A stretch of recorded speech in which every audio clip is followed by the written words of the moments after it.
네, 앞서 전해드렸던 것처럼 최근 전세 사기 피해자 3명의 청년이 목숨을 잃는 비극적인 일이 벌어졌습니다.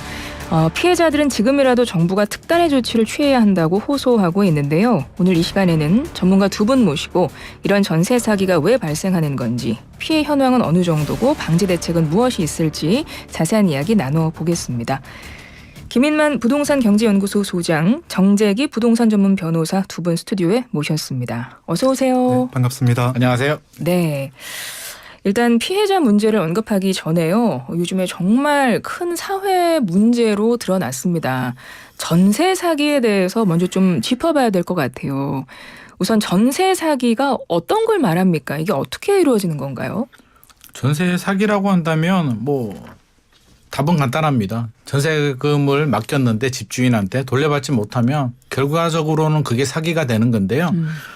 저는 두 종류가 있다라고 봅니다. 이게 후발적으로 그럴 의도가 아니었는데 당연히 돌려주려고 했는데 최근에 전세 가격이 많이 떨어졌잖아요. 그러면서 전세 가격 차이 때문에 내가 그 차이를 빨리 돌려주지 못해서 어쩔 수 없이 본의 아니게 사기처럼 되는 경우들이 있는데 이번 사건 같은 경우는 저는 원시적인 사기, 그러니까 처음부터 작정하고 사기를 했다라는 생각을 지울 수가 없습니다.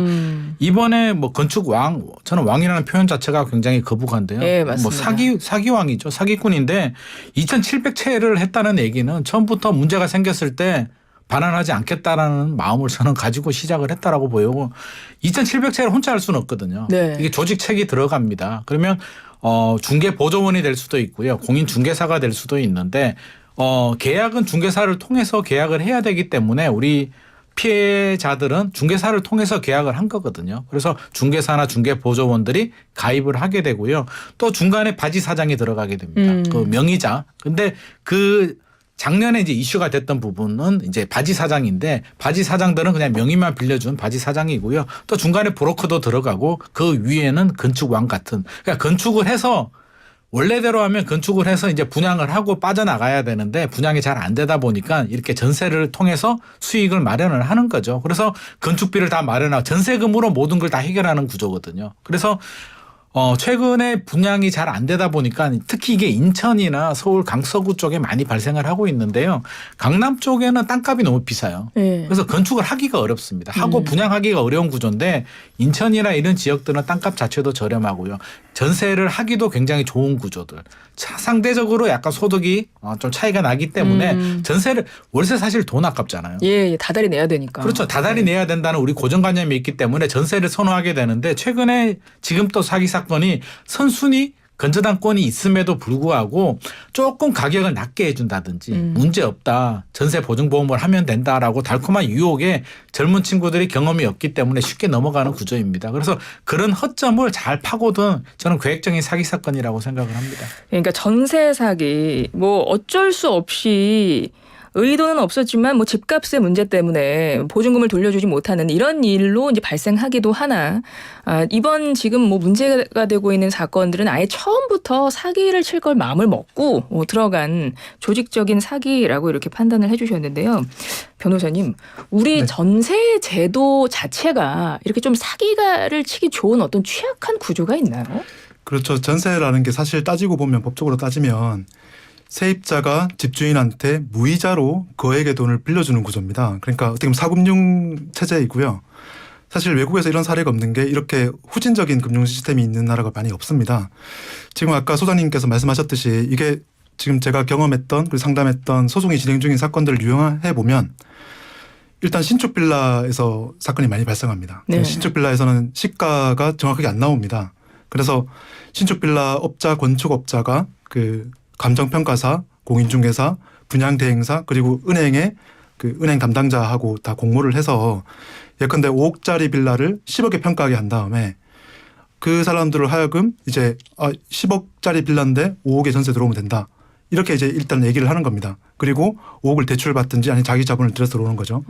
그리고 그 건축업자는 나머지 5억에 대해서는 이미 근저당을 설정받든지 해서 대출을 받아놓은 상태입니다. 그러니까 시가가 5억인데 이미 그 2배 이상 대출이 끼어 있든지 아니면 자기의 보증금을 돌려받지 못한 상황에 처하게 되는 거죠. 그리고 두 번째는 분양 대행사 아니면 건축업자가 짜고 일단 임차인을 모집한 다음에 전세 계약을 체결한 직후에 임대인을 바지 사장으로 바뀌어버리는 케이스가 있습니다. 그런데 노숙자라든지 신용이 굉장히 안 좋은 사람을 내세워서 임대차 계약을 체결하게끔 하는 사례도 있고요. 그리고 임대차 계약을 체결하고 그날 당일날 전입신고와 확정일자를 받는다고 이제 신고를 하는데 그 효력은 그 다음날 발생합니다. 그런데 그 신고한 당일날 대출을 받아서 근저당 설정 등기를 하는 거죠. 그렇게 되면 근저당 설정 등기권자가 우선이 되는 겁니다. 그래서 그런 식으로 전세입자의 보증금을 후순위로 만들어서 어떻게 보면 자신의 권리를 다 박탈하게 되는 이런 시스템이 지금 대체로 드러난 유형 같습니다. 그러니까 전세라는 게 세입자가 집주인에게 큰 돈을 그냥 맡기고 시작을 하는 거다 보니까 네. 아까 그렇게 표현하셨죠. 네, 맞습니다. 네. 네, 그러니까 거기서부터 이게 일단 취약한 구조가 생기나 보다 이런 생각이 드는데요. 두 분 다 이제 그런 말씀을 해주셨어요. 지금의 어떤 사기 유형에 대해서 다 짚어주셨는데 도대체 어떤 구조적 문제가 있게 이런 일이 발생하는가 많은 분들이 궁금하실 것 같은데 일단 크게 문제된 사건을 잠깐 정리를 해보겠습니다. 그럼 두 분이 짚어주신 어떤 사기 유형도 청취자분들이 좀 정리가 되실 것 같은데 물론 전세 사기는 예전부터 쭉 있어 왔겠지만 그렇죠. 있었죠. 네, 네. 늘 있어 왔겠지만 이렇게 전세 사기 문제가 수면 위로 떠오르면서 사회적으로 큰 이슈가 됐던 게 작년 10월에 수도권에서 속칭 빌라왕이라는 네. 그 사건이었던 것 같아요. 그러니까 빌라와 오피스텔 1,100여 채 이상 임대한 김모 씨가 사망하면서 세입자들이 전세금을 돌려받지 못했죠. 아까 여기서 바지 사장이 등장한다고 하셨었죠. 네네. 이 사건 그 빌라왕이 중에서. 바지 사장이었습니다. 그러니까 김모 씨가요. 그렇죠. 네네. 그리고 최근에 지금 크게 드러나고 있는 이 사건은 뭐냐면 인천 미추홀구에서 속칭 건축왕이라고 그러니까 이분이 뭐 건축을 계속 집을 지었다면서요. 그렇죠. 건축업자죠. 그러니까요. 네. 60대 남모 씨인데 이분의 지금 전세 사기로 피해자가 3명이 이어서 극단적인 선택을 한 건데 이 남 씨가 실소유한 주택이 2,700여 세대 그중에 뭐 한 1,000여 세대가 이미 경매 절차 돌입한 상태고 경매라는 절차가 피해자들한테 크게 압박이 됐을 것으로 보이면서 지금 극단적 선택이 나온 것으로 보이는데 지금 이 두 가지 사건이 굉장히 큰 사건으로 수면 위로 드러나는 것이고 앞서 제가 오전에 또 뉴스를 보니까 경기도 화성 동탄에서도 또 뭐 네. 전세 사기 지금 신고가 들어왔다. 오피스텔. 그러니까요. 그러니까 이런 일들이 지금 계속 드러나고 사실 드러난 것만 이 정도이거든요. 그래서 지금 이 드러난 큰 사건 속에서 제일 궁금한 건 뭐냐면 아니 어떻게 한 명의 임대인이 몇백 몇천 채를 소유하고 임대할 수 있는가? 이게 정상인가? 이게 가장 궁금하거든요, 소장님.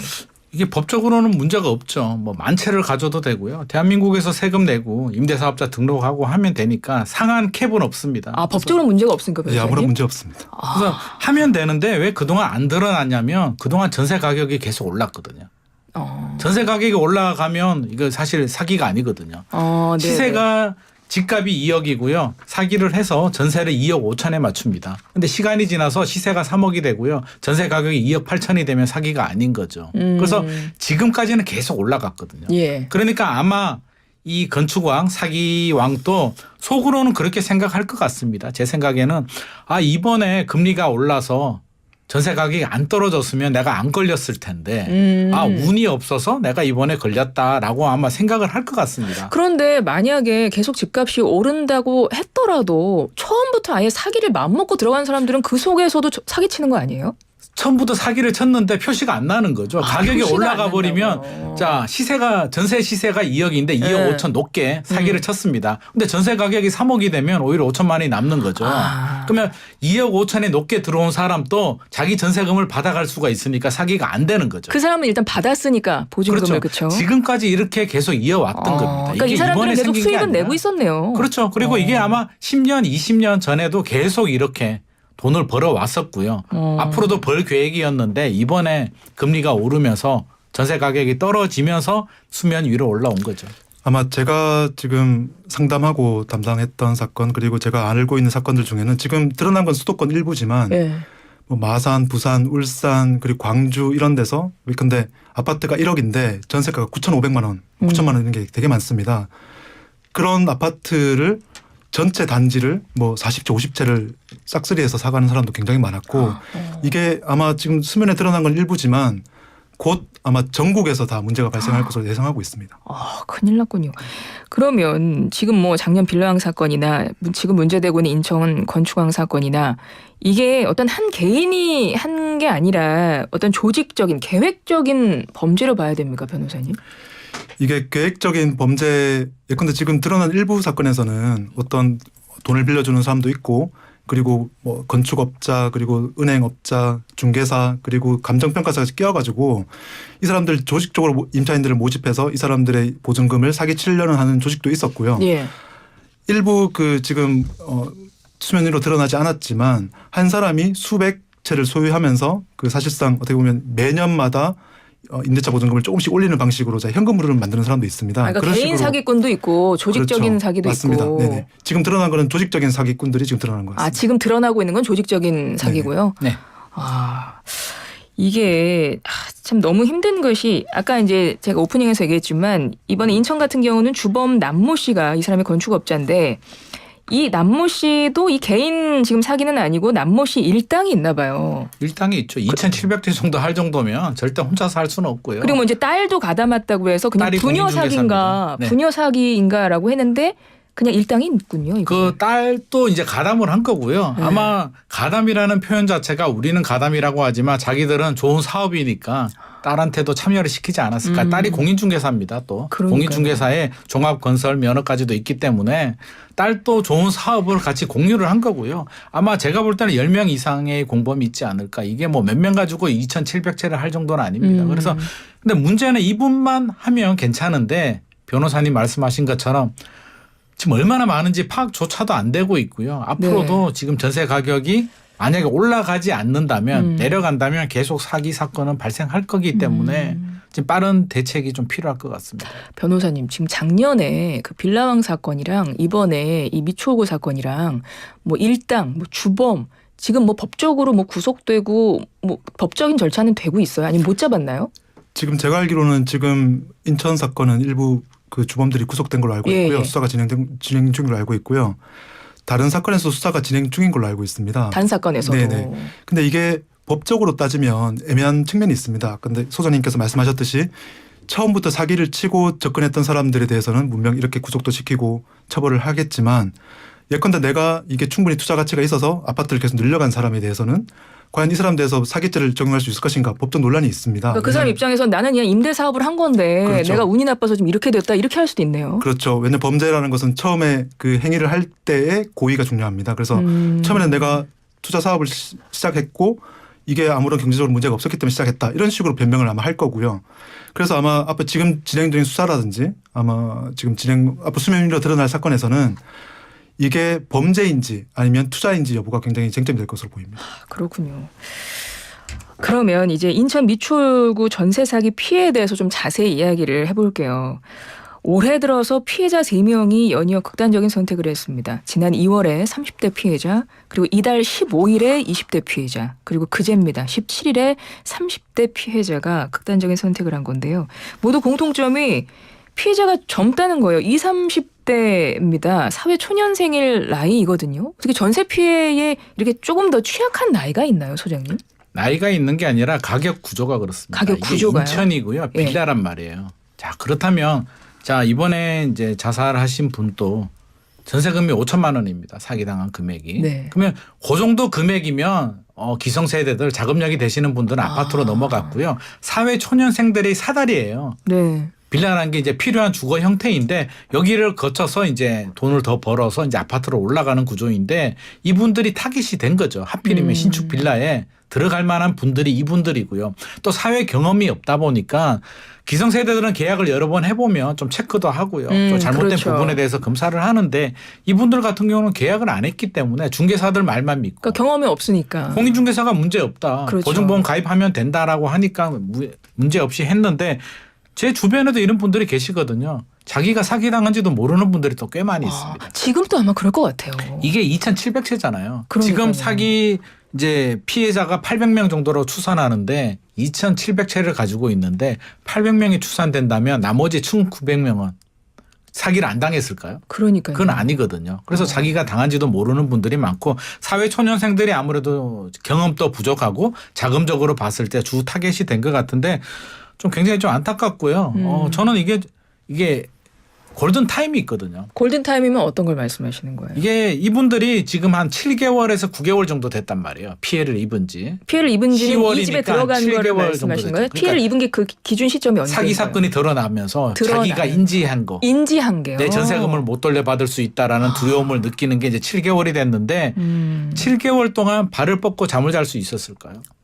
불안해서 어떻게 불안하죠. 잡니까? 예. 그렇다면 이게 1개월, 2개월, 3개월 시간이 지나면서 정부는 여러 번 대책을 발표합니다. 처음에는 정신적인 충격을 받죠. 내가 사기를 당했다니 라는 충격을 받고요. 두 번째는 내가 모은 전 재산을 다 날리게 되잖아요. 굉장한 그렇죠. 두려움을 느끼게 되고 열심히 노력을 했을 겁니다. 아마 변호사님 상담도 받았을 거고요. 정부 대책도 기다려봤는데 결국에는 해결책이 안 나오는 거죠. 내 전세금을 받을 수도 없고요. 좌절을 하게 되고 희망이 보이지도 않고 물론 사기하신 분들을 잡아서 지금 뭐 이렇게 하고 있지만 그분들이 처벌을 받는다고 해서 내 전세금을 돌려받는 건 또 다른 문제거든요. 그러니까요. 그러니까 이분들은 희망을 찾지 못하기 때문에 지금 극단적인 선택을 하고 있는데 이대로 내버려 둔다면 더 많이 나올 것 같습니다. 그래서 이거는 저는 골든타임이 빨리 결정을 내야 됩니다.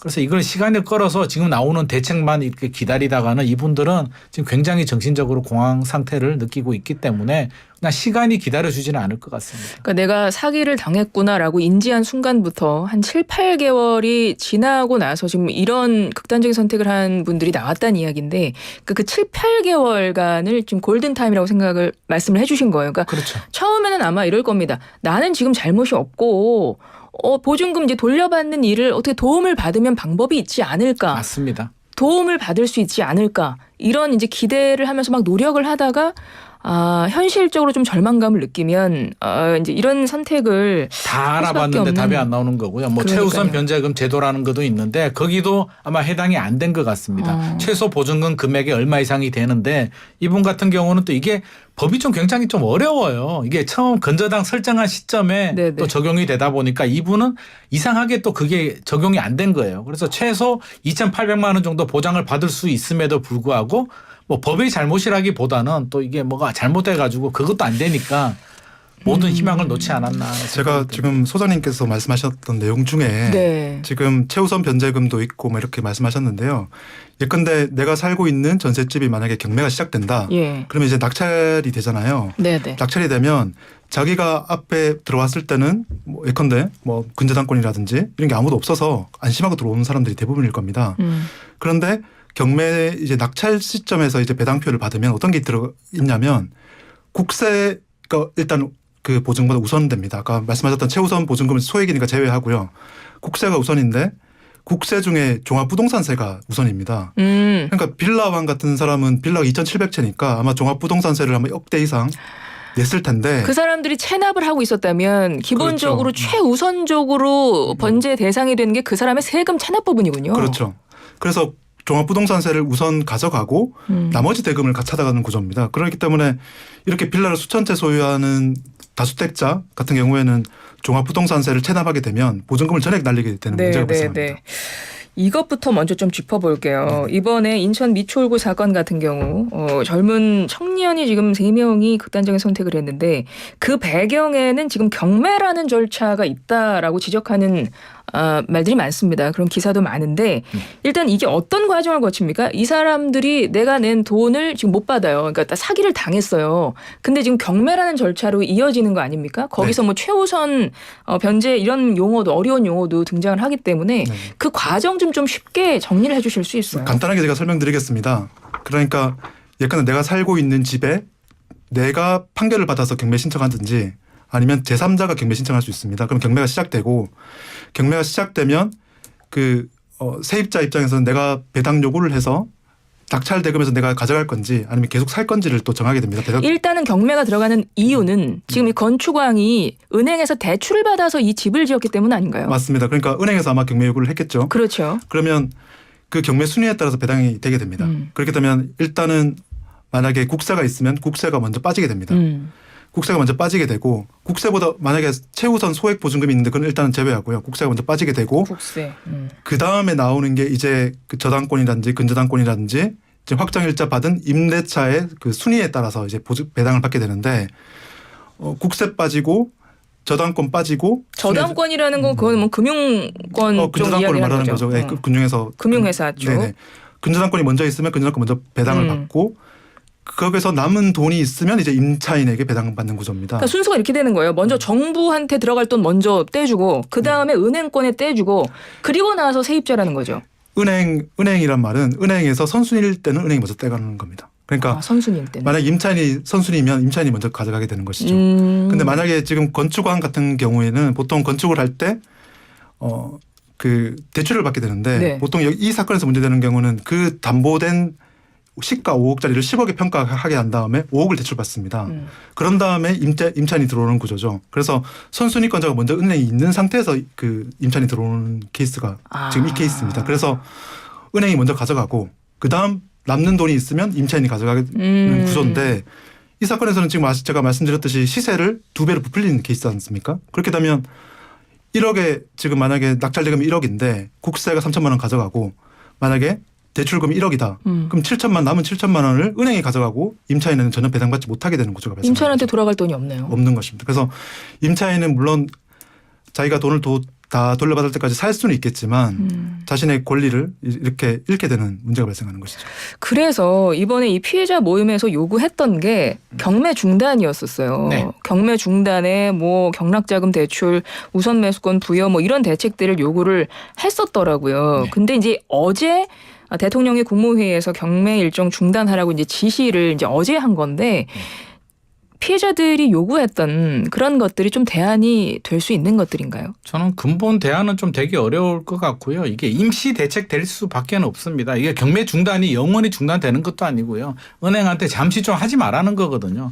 그런데 은행이 불법을 한 건 또 아니에요. 선순위로 먼저 대출을 했기 때문에 정당한 절차에 의해서 경매를 넘기는 거거든요. 그렇죠. 은행 입장에서는. 그렇죠. 그래서 은행 돈도 결국에는 또 우리 예금이기 때문에 은행들은 또 손실을 보존해야 되니까 당연한 정상적인 절차인데 지금 사회적인 문제가 되다 보니까 잠시 중단한 거지 이게 근본 해결책이 될 수도 없고요. 변호사님 말씀하신 것처럼 은행이 선순위로 있는데 우선 매수권을 줘서 뭐 낙찰을 받더라도 결국에는 은행한테 또 돈을 줘야 된단 말이에요. 근데 사기당해서 돈이 하나도 없는데 내가 우선 매수권이 있더라도 현실적으로 어려운 부분이고요. 그러면 이게 이분들 입장에서는 또 전세 가율 자체가 또 높아요. 빌라는. 아파트는 10억짜리 아파트면 전세가 한 5억 정도 되는데 빌라는 뭐 90%? 100%까지도 되거든요. 예. 그러면 선순위가 없더라도 내 전세금을 다 받지 못합니다. 그러면 10억짜리가 이제 경매 넘어가게 되면 보통 한 7억에서 6억 정도 낙찰이 되고 유찰이 되면 더 낮아질 수도 있는데 네. 전세금이 9억이라고 하면 이미 6억에 낙찰이 돼도 손실이 발생할 수밖에 없는 거죠. 이제. 그러면 지금 경매가 중단이 돼도 이 세입자, 피해자들 입장에서는 뭐 상황이 지금 나아지는 게 없네요. 잠깐 중단하는 그 기간만 약간 벌 수 있는 것밖에 없는 상태인 거예요. 그렇죠. 경매 중단이라는 제도는 아마 그 지금 공공기관이 근데 허그 같은 기관이 지금 채권자로 들어가 있을 때만 말하는 것 같고요. 일반 민간 금융업체에서 이게 들어가 있을 때는 경매 중단이 아마 오래되지는 않을 겁니다. 왜냐하면 그쪽 입장에서도 빨리 이게 채권이 회수가 돼야지만 어떤 자신의 손해를 존보할 수 있기 때문에 네. 경매 중단이 무한정될 수는 없을 것으로 보이고 또 지금 그 우선 매수권이 지금 언급되고 있는데 우선 매수권이 지금 법률상으로는 공유자 외에는 임차인에게는 보장되지 않고 있습니다. 그래요. 그래서 임차인들이 자기 이 집을 사고 싶어도 우선하여 매수할 수 있는 권리는 없는 것입니다. 그런데 다른 사람이 더 싸게 낙찰을 받으면 그 사람한테 그러니까 네. 집이 가는 구조이기 때문에요. 우선 매수권을 보장하려면 법률이 개정돼야 되는 상황이고 그리고 임차인이 자신이 돈을 들여가지고 낙찰 받는다 하더라도 지금 대출도 지금 일단 원활히 안 되고 있기 때문에 그 세입자 입장에서 요구하는 사항들이 지금 보장되기에는 좀 거리가 좀 먼 게 아닌가 싶은 생각이 듭니다. 그렇군요. 인천 미추홀구에서 벌어진 그 건축업자 남모 씨의 전세 사기 사건에 대해서 그 피해 관련해서 지금 이야기를 나누고 있습니다. 2부 문 열겠습니다. 오늘은 전세 사기와 관련해서 두 분의 전문가와 이야기를 나누어 보고 있습니다. 김인만 부동산 경제연구소 소장님, 정재기 부동산 전문 변호사님 두 분과 함께하고 있는데요. 앞서 인천 미추홀구 전세 사기 사건 관련해서 이야기를 나누다가 1부를 마무리했고요. 피해자 모임에서 요구했었던 것이 경매 중단, 뭐 경락자금 대출, 우선 매수권 부여 이런 대책들을 좀 요구를 했었는데 일단은 어제입니다. 국무회의에서 경매 일정 중단을 지시하면서 일단 경매 일정은 일정 부분 좀 중단이 된 것 같은데 이게 지금 방책이 아니다라는 말씀으로 일부가 마무리가 됐어요. 그럼 2부에서는 그렇다면 지금 이 인천 미추홀 이 전세 사건과 관련해서 피해자가 많은데요.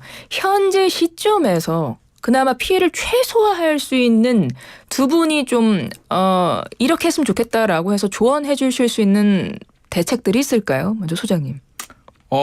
정부가 노력 안 한 건 아닙니다. 네. 여러 가지 대책들을 발표해서 임시 거주처도 만들어주고요. 그러니까요. 피해자 지원책 그렇죠. 내놓고 그랬던 것 대출 같은데요. 연장도 해주고 하는데 전혀 네. 체감이 되지 않았고요. 이분들이 힘들어하는 게 이제 몇 가지가 있는데 내 전세금을 잃을 수 있다라는 두려움, 또 해결되지 않은 또 혼돈, 그러게 또 혹시라도 경매 넘어가게 되면 명도를 당합니다. 거주처가 불안하게 되고요. 임시 거주처도 또 월세를 내야 되거든요. 아 경매에 들어가서 그게 낙찰이 되면 집 빼줘야 되죠. 나가야 되죠. 그렇죠. 명도 당하게 되는 거죠. 그래서 그 부분도 불안한 부분이고요. 내가 낙찰 받으려고 해도 돈도 없고. 그렇죠. 그래서 구조적인 문제가 있는데 저는 그런 생각이 들어요. 이제 역지사지. 이분 입장에서 생각해 보면 과연 필요할 게 뭔가. 물론 정부가 다 해결해 주면 좋겠죠. 네. 해주는데 저는 현실을 좀 빨리 인지를 할 필요는 있을 것 같습니다. 희망 고문할 필요가 없어요. 네. 시간이 지날수록 고통은 더 심해지고요. 좌절감만 느끼거든요. 그렇다면 이 피해 받으신 분들을 빨리 파악을 하고요. 각 케이스가 다 다를 겁니다. 그렇겠네요. 그러면 이분들이 낙찰을 받거나 배당을 받게 된다면 어느 정도 피해를 보게 되는지를 빨리 산정한 다음에 우리가 투자할 때도 손절매를 하는 이유가 계속 시간을 끌게 되면 결국에 지치게 되고요. 더 큰 정신적인 스트레스를 받게 되고 그게 문제가 되는 거거든요. 그러니까 그 시점에서 어쨌든 피해를 최소화할 수 있는 방법을 찾을 수밖에 없는 거죠. 저는 단적인 예로 저는 그런 말씀 드리고 싶어요. 빨리 이게 과거형으로 만들어 버려야 된다. 그리고 빨리 새 출발할 수 있게 일을 집중할 수 있게 손해는 볼 수 있어요. 네, 사기 네. 피해 내 잘못은 아니지만 피해를 본다면 어느 정도 피해를 볼 것인지 빨리 답을 찾아줘야 되고요. 피해 본 부분에 대해서는 정부가 무이자 대출을 해준다든지 예를 들어서 뭐 우선 매수권을 줘서 낙찰을 받더라도 돈이 부족한 부분에 대해서는 정부가 뭐 특례 보금자리처럼 그런 제도를 만들어서 무이자 대출을 해준 다음에 이 친구들이 빨리 여기 악몽에서 벗어나서 일상으로 돌아올 수 있게 해줘야 되는데 다시 시작할 수 있는 그 시작점을 만들어줘야 그걸 되는데. 빨리 해줘야 된다는 거죠. 네, 지금 네. 벌써 7개월, 9개월 지나고 있고요. 어영부영 또 6개월, 1년 지나면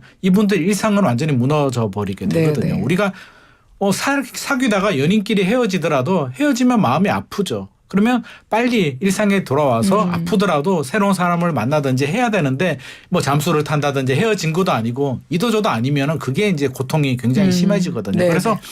손실은 불가피하다는 점은 빨리 인지를 해야 될 것 같고요. 손실이 얼마인지 빨리 파악을 한 다음에 지원해야 될 부분은 뭔지 빨리빨리 해서 저는 한 3개월 내에 빨리 답을 찾아서 이분들이 얼마 손실 그러면 내가 10년 동안 손실된 부분은 지원을 받은 다음에 무이자 대출로 갚고 빨리 일상으로 돌아올 수 있도록 그런 지원 대책이 필요해야지 희망 고문. 우리가 사기왕 잡아가지고 우리가 뭐 할게 열심히 노력할게 기다려봐 우리가 대책 만들어줄게. 지금 7개월 기다려서 지금 된 게 하나도 없잖아요. 경매 중단해서 될 문제는 아니거든요. 그러니까 저는 빨리 손실을 인지하고 빨리 일이 마무리될 수 있도록 빨리 과거형으로 넘겨버리고 새 출발할 수 있도록 그걸 좀 빨리 정부에서 추진을 해야 된다는 그렇죠. 거죠. 도움을 줘야 된다고 생각을 합니다. 변호사님은 어떠세요? 제가 뭐 그 소장님께서 말씀하셨던 내용 외에 말씀드리면요.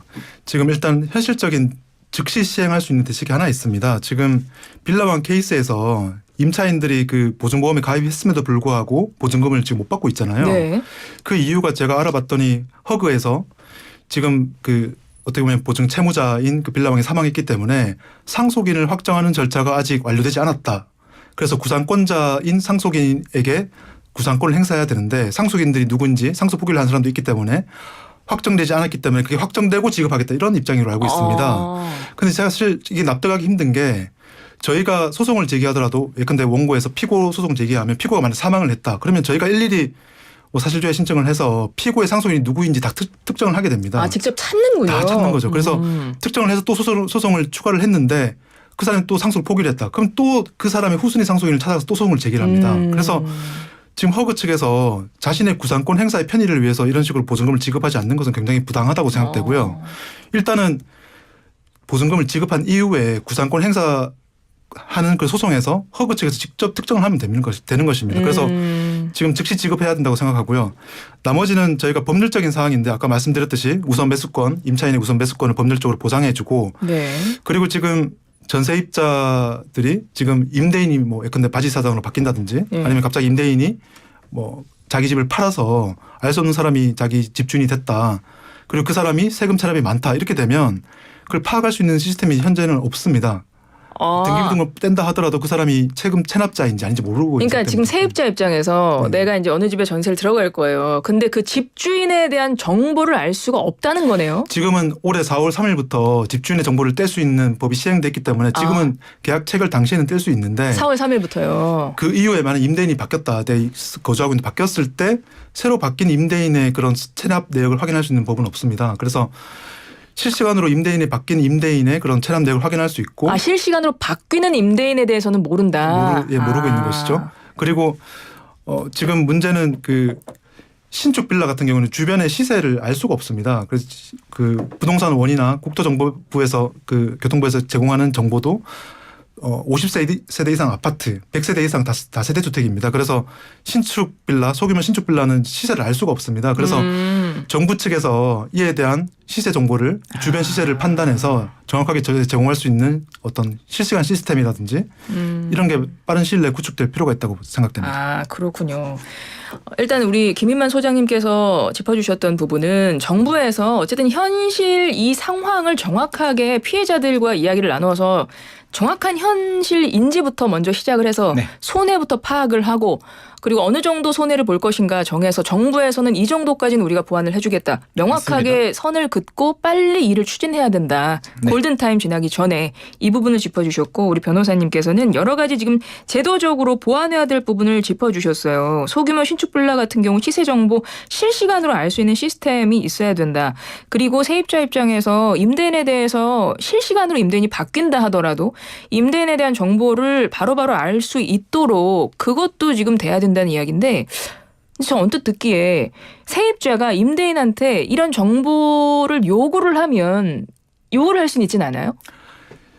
계약 체결할 당시에 계약 체결하면서 요구할 수 있습니다. 그런데 내가 임대차 계약을 체결한 이후에 살면서 당신의 체납 정보를 제공해 주세요 하는 권리는 없습니다. 살면서. 그러니까 그렇죠. 임대 계약을 할 때는 요구를 하면 받아볼 수 있으나 실질적으로 그거 주는 임대인 별로 없죠. 그렇게 얘기 들었던 것 같은데요. 지금 이제 법이 제가 말씀드렸던 4월 3일부터 바뀌어서요. 계약 체결 당시에 임대인의 체납 내역을 확인할 수 있습니다. 그렇군요. 그건 법이 바뀌었군요. 네네네. 그런데 살면서 그러고 보니까 나 우리 집주인에 대해서 정말 모르네. 물어봐야 되겠네 라고 해서 요구를 할 수 있는 법적인 건 지금 없다. 안 돼 있다. 그 부분을 제도 보완해야 된다. 이 말씀을 해주셨습니다. 지금 이런 것들이 지금 현재 진행 중인 이 전세 사기 사건에 대해서 지금 바로바로 적용이 되면 좋겠는데. 그렇죠. 이게 지금 7개월 동안 안 됐다는 거죠. 충분히 준비를 해서 법 개정을 할 수 있었음에도 불구하고 지난 7개월 동안 이런 게 진행이 안 됐다는 점이 너무 안타깝고요.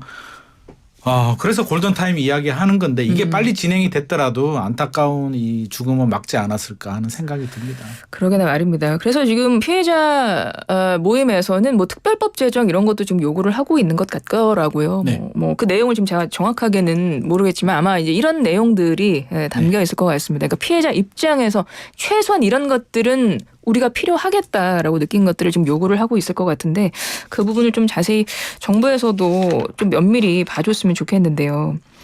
일단 이런 상황입니다. 인천 미추홀구 남모 씨 전세 사기 사건에 대해서 지금 이야기를 나눠봤는데요. 사실 세입자 입장에서는 뭐 사기당한 전세 보증금 다 돌려받는 거 그거 하나 가장 원하는 거예요. 그리고 그게 돼야 되는 게 맞잖아요, 사실. 그것도 쉽지는 않죠. 지금 구조에서 쉽지는 않아요. 근데 현실적으로는 좀 불가능한 거죠. 현실적으로 저는 불가능하다고 생각하고요. 변호사님 말씀하신 것처럼 해야 될 일이 굉장히 많습니다. 지금 시스템 자체도 이제 국토부에서 안심 앱도 만들고요. 선순위 확인할 수 있게 집주인 동의 없이도 확인할 수 있게 해준다라고 하는데 저는 불만이 굉장히 많은 게 결국에는 해준다라고 하면서 그 책임과 의무는 계약 당사자들한테 니들이 알아서 확인해. 우리는 할 수 있게 만들어줬잖아라고 떠넘기는 거거든요. 시스템적으로 우리 계약할 때 법적으로요. 저는 공인중개사가 확인을 해주든 시스템을 그렇게 만들든 유튜브 업로드할 때 유튜브에서 저작권 다 검사해 주거든요. 예, 계약서도 저는 국토부가 그런 시스템을 만들어서 계약서 딱 업로딩하면 집주인이 몇 채를 가지고 있고 세금 체납 사실이 있고 건저당을 얼마나 받았고 과거에 전세를 안 돌려준 이력이 있고 이런 전세 가율이 얼마 정도 되고 이런 정보를 다 제공을 해줘야 된다고 보여집니다. 그래서 자동으로 이렇게 체크가 돼야 될 것 같고요. 근본적으로 전세 제도의 구조적인 문제. 전세금을 돌려줘야 될 돈인데 이게 채권이거든요. 예. 개인과 개인이 그냥 계약을 가지고 그냥 믿고 맡기는 거거든요. 예. 다른 법적으로 이 부동산에 대해서 어떤 권리가 없습니다. 그러니까 믿고 맡기는데 집주인이 의무적으로 은행 또 지급 보증 얼마 가지고 있잖아요. 그러니까 집주인이 전세금의 뭐 20% 30% 정도는 의무적으로 좀 보관할 수 있게 다 강제적으로 예치할 수 있게 그래서 사고가 생기면 그 예치금을 받을 수 있게 그런 제도적인 보완도 좀 필요할 것 같습니다. 네. 작년에 드러난 수도권의 속칭 빌라왕 사건 그리고 인천 미추홀구 건축왕 사건 이런 전세 사기 사건들 보면요. 진짜 사기꾼들은 악용할 수 있는 거는 다 악용을 해서 사기를 치고 있는데 이게 서민만 피해를 보고 있습니다. 지금. 근데 모든 사기가 다 나쁘겠지만 이 전세 사기는 진짜 악질 중에 악질이라고 제가 느껴지는 것이 내 보금자리가 하루아침에 없어질 수 있죠. 그리고 소실치가 내 전 재산이 될 수 있어요. 그것도 한순간에 날아갈 수 있습니다. 이렇게 되면 정말 누군가의 인생을 송두리째 앗아갈 수 있는 범죄이기 때문에 이건 정말 아주 극도한 그 최악의 악질 범죄라고 저는 생각을 하기 때문에 굉장히 나쁜 사기가 우리 일반적으로 이제 친구한테 돈을 빌려준다 아니면 투자를 한다는 얘기는 내가 더 많은 수익을 얻기 위해서 약간 욕심도 있죠. 그런 마음으로 이렇게 하다가 사기를 당하는 경우들이 있는데 전세 사기는 그게 아니에요. 나는 법적인 테두리 안에서 안전한 전세라고 믿고 들어갔다가 이게 사기를 당하는 경우이기 때문에 일반적인 사기와는 좀 구분을 해야 될 것 같습니다. 맞습니다. 이건 거주예요. 이건 기본적인 거주의 문제입니다. 그렇기 때문에 다시는 이런 일이 일어나지 않도록 대책을 강구해야 되는 것이고 사실 혹시 피해자가 생기면 피해자 구제를 위한 적극적인 지원 방안도 나와줘야 되는데 지금 그 부분에 너무 한계가 많다. 현실적으로 좀 미흡한 것들이 많다. 이렇게 지적을 두 분 다 해주셨는데 끝으로요. 한 3분 정도 남았는데 이런 전세 사기 방지 대책 있을까 한번 짚어보겠습니다. 먼저 두 가지 측면에서 짚어주셨으면 좋겠어요. 먼저 정책적인 측면 그리고 우리 개인 세입자 입장에서 어떤 것들을 좀 참고를 해야 되는지 그 부분을 짚어주셨으면 좋겠습니다. 변호사님. 네, 일단 전세라는 제도 자체가 자신의 전 재산을 잘 알지 못하는 집주인한테 맡기는 시스템입니다. 그래서 네. 이 전세 제도 자체가 지금 계속 확대되는 것은 사실 이렇게 해서 피해가 발생하기 때문에 바람직하지 않은 측면이 있습니다. 법적으로는요. 그래서 앞으로 이 전세 제도를 국가가 계속 보증하고 이걸 확대하기보다는 공공주택을 좀 더 활성화시키고 국가에서 주택을 원하는 사람에게 싼 가격에 주택을 공급할 수 있는 정책이 도입돼야 될 것으로 보이고요. 그리고 두 번째로는 지금 아까 제가 말씀드렸듯이 지금 경매 절차에서도 지금 종부세, 종합부동산세가 지금 최우선으로 가져가는 구조입니다. 그래서 임차인 보장에 굉장히 미흡한 측면이 있기 때문에 이 경매 절차에서 배당하는 절차에서도 임차인을 보장하는 제도가 많이 도입될 필요가 있고 우선 매수권도 보장될 필요가 있습니다. 그런 식으로 전세 입자를 보호하고 향후의 미래에서는 이 공공주택을 좀 더 활성화시켜서 개인한테 돈을 맡겨서 거주하는 게 아니고 국가나 공공기관에서 제공하는 주택을 싸고 안전하게 거주할 수 있는 권리가 보장돼야 될 것으로 보입니다. 그리고 개인 간의 문제에서는 사실 전세는 무이자로 집주인한테 돈을 빌려주는 것이고 만약 신축 빌라라면 신축 빌라의 건축 대금을 무이자로 세입자가 빌려주는 것입니다. 사실 따지고 보면요. 네. 그래서 이 개인 예컨대 지금 사회초년생이나 20대 뭐 대학생 졸업해서 사회생활을 시작하는 사람들에게 뭐 이 빌라 분양받으면 2천만 원 준다, 뭐 1천만 원 준다, 1천만 원 할인해 준다 이런 것들은 굉장히 사기성이 강한 광고입니다. 그래서 이런 것을 현혹되지 않도록 좀 교육이 좀 필요할 것 같고 앞으로 이 개인한테 돈을 전세금을 준다 하더라도 이 사회초년생이나 저소득층이나 아니면 일정 부분 그 전세금이 낮은 사람에 대해서는 국가가 그래도 최소한 보장을 해주고 빠른 시일 내 보증금을 지급하는 방식으로 제도가 개선될 필요가 있을 것으로 피해가 보입니다. 생길 경우. 네. 소장님 뭐 덧붙여 주실 말씀 있으실까요? 제가 앞서서 말씀드렸듯이 전세금 100%를 주인이 다 사용하지 못하도록 강제 예치를 하든지 아니면 허그해서 30% 정도 예치를 받고 집주인한테 이자를 제공해 주는 그런 것도 이제는 고려할 때가 됐다라고 생각이 들고요. 네. 시스템적으로도 저는 너무 개인한테 네가 열람해라고 하지 말고 계약서 단계에서 바로 확인할 수 있게 해줘야 될 것 같고 제가 개인한테 좀 당부드리고 싶은 말씀은 일단 최악의 경우는 경매 넘어갈 수도 있거든요. 예. 그렇다면 반드시 내 선순위가 내가 어느 정도 순위가 되는지는 반드시 좀 확인을 할 필요가 있을 것 같고요. 경매에 넘어가서 시세 대비 70%로 낙찰이 됐을 때 내 전세금을 얼마나 지킬 수 있는지는 반드시 확인을 해야 되고요. 두 번째 중요한 게 전세 가율입니다. 네. 시세 대비 집값 대비 전세 가격이 너무 높으면 아무리 내가 낙찰을 받아도 온전히 지킬 수가 없거든요. 그래서 집값 대비 70% 넘는 집들은 차라리 그냥 월세로 가는 게 좋겠다라는 말씀. 꼭 전세를 가야 된다면 보증보험 반드시 가입하라고 말씀을 드리고 싶고요. 마지막으로 제가 좀 말씀드리고 싶은 건 사기 당하신 분들 있잖아요. 네, 네. 혼자만의 문제는 아닙니다. 그래서 이번에 당하신 분들도 이제 부모님한테 뭐 2만 원만 좀 지원해달라고 네, 네. 했다고 하는데 혼자 해결하려고 하지 마시고요. 제발 오픈해서 가족과 주변 지인들과 또는 전문 기관들과 상의를 해서 하나씩 해결하는 게 최선일 것 같습니다. 예, 잘 알겠습니다. 오늘은 최근 사회적으로 큰 문제가 되고 있는 전세 사기와 관련해서 두 분의 전문가와 이야기 나눠봤습니다. 정재기 부동산 전문 변호사, 김인만 부동산 경제연구소 소장 두 분 오늘 말씀 잘 들었습니다. 고맙습니다. 감사합니다.